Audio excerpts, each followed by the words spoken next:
There we go. Biden does not have any events at the White House in the new year, and he's been kept from public view for 3 full days now. Why?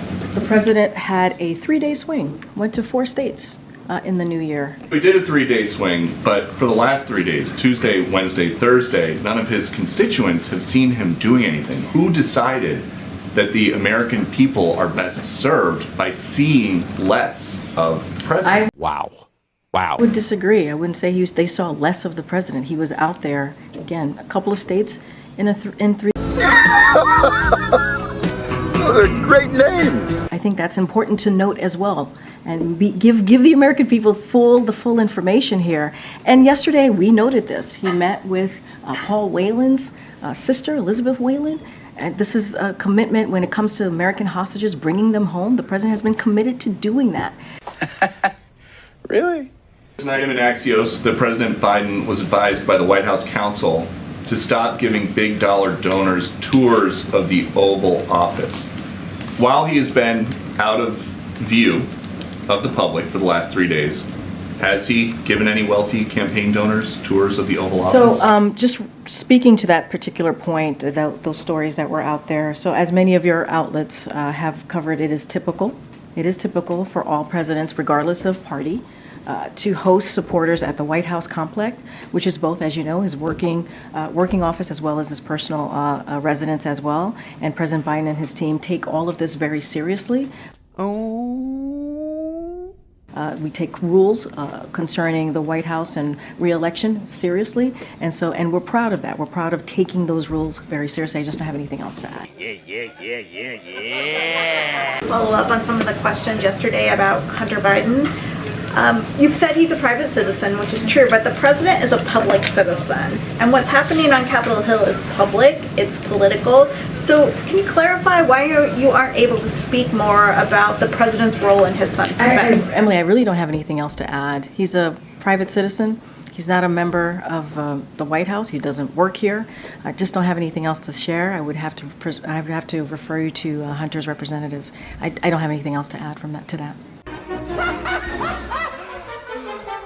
Senator Schumer said it's crystal clear that a CR is needed to keep the government open. You had said yesterday that kicking the can down the road is not the way Congress should be operating, but is the president prepared to sign a CR? I'm not going to get ahead. There's conversations happening, obviously. I don't want to get into hypotheticals from here. It is important to keep the government open. We've been very clear on that. There is a framework agreement here that is also important to note. And so I just don't want to get into hypotheticals at this point. What a dork. Will the president sit down with congressional leaders this week?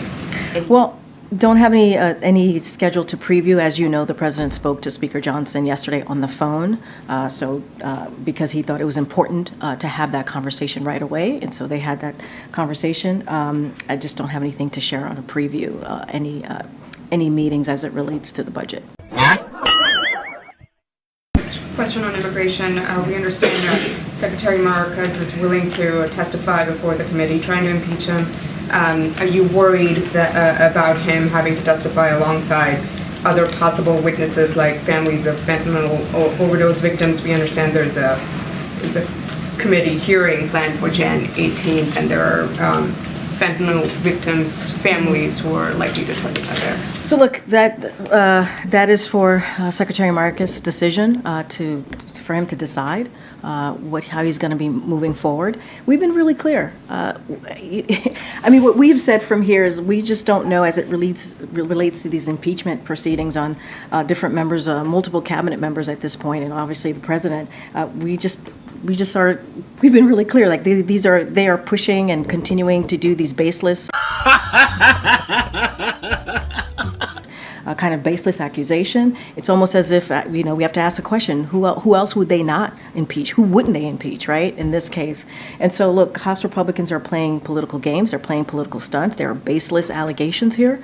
We've been clear about that. What we want to see. I was just asked about a CR. I was just asked about the budget. That's what House Republicans should be focused on. How we're going to continue to keep the budget going, the government open. That's what we want to talk about. That's what the Americans want to see. They want to see a continuation of bipartisan movement here from Washington, D.C. There's a supplemental that we need to move forward on. And instead of playing these political games, having these political stunts, it is really shameful and it's unfortunate.